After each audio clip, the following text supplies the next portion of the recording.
Okay, let's just hope for the best. I'm currently in Mallorca, where I just finished my first Ironman 70.3. Check it out. I got a medal and everything. After I finished, I wrote down a couple of things. I wrote down 7 things that I learned doing my first Ironman 70.3 that could be useful for you guys who's doing their first one at some point. Now, number 1 is that if you can arrive a couple of days before the actual race, is really important, especially if you're traveling to a different country, to sort of like get used to the climate, get used to the food, or sort of like orientate yourself in the area and organize all your stuff. Maybe there's some stuff you've forgotten, something you missed, something you couldn't take on the plane that you need to get.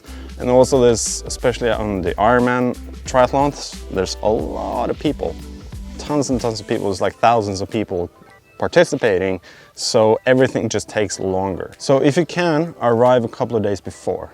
It really, really helps. Number 2 is memorize all the rules for the actual race. This is really important, especially on the bike leg. You don't want to get disqualified by not knowing the rules. One thing is like being disqualified, but another thing is other people's safety.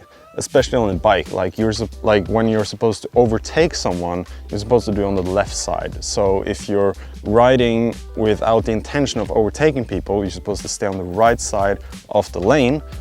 A lot of people didn't do that. They just stayed, somewhere in the lane, didn't really know. And that makes it a bit difficult to overtake if you have to do that, which can be a bit dangerous. Just make sure you read up on the rules and stick to them and memorize them. And number 3 is be realistic with your swimming pace. Before we start, they put you in like a couple of different boxes based on your swimming time, your estimated finish time of the swim.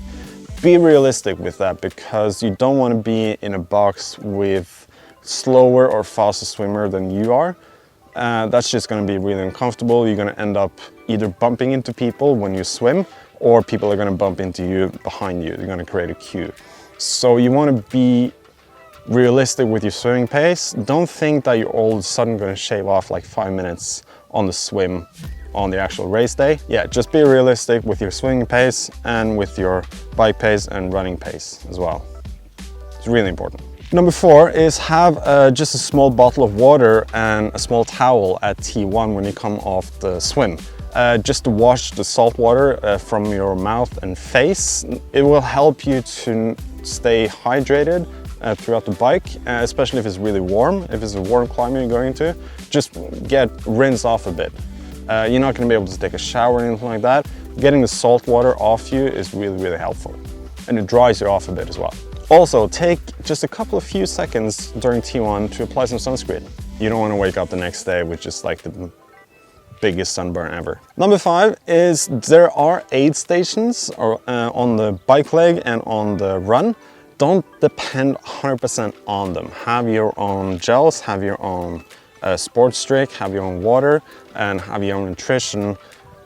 Fill up as much as you can. Like, you have the aid stations, but sometimes they have gels that maybe might not agree with you, for example, and there could be like a massive amount of people like hitting the aid station at the same time, so you're not going to be able to get all the stuff that you want from the aid station.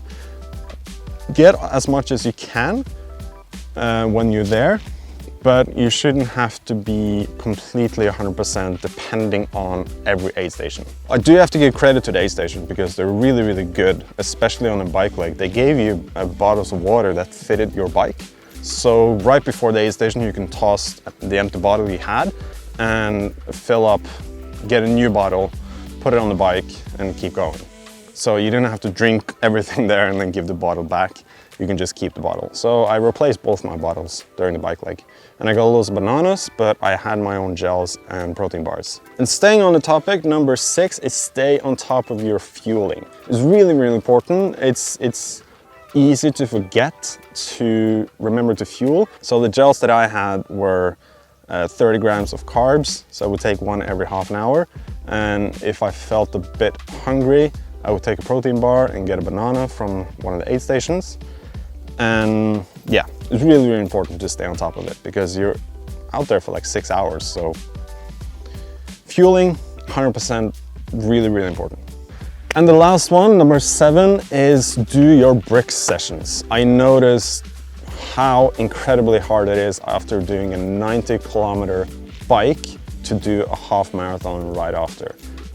If I hadn't done my brick sessions, me and my coach set up a brick session more or less every single week for the past year.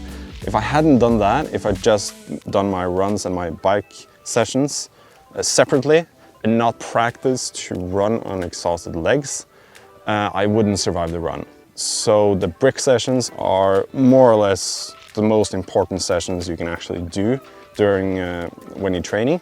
So don't skip the brick sessions. It's really important. They're the key to everything, key to survival. So that was quickly 7 things that I learned from doing my first Ironman 70.3. If you have any more tips, do share them below. I'm still learning, I'm still new at this, still a newbie. A couple of days of rest and we're back on it. I'm gonna take my medal and get some lunch.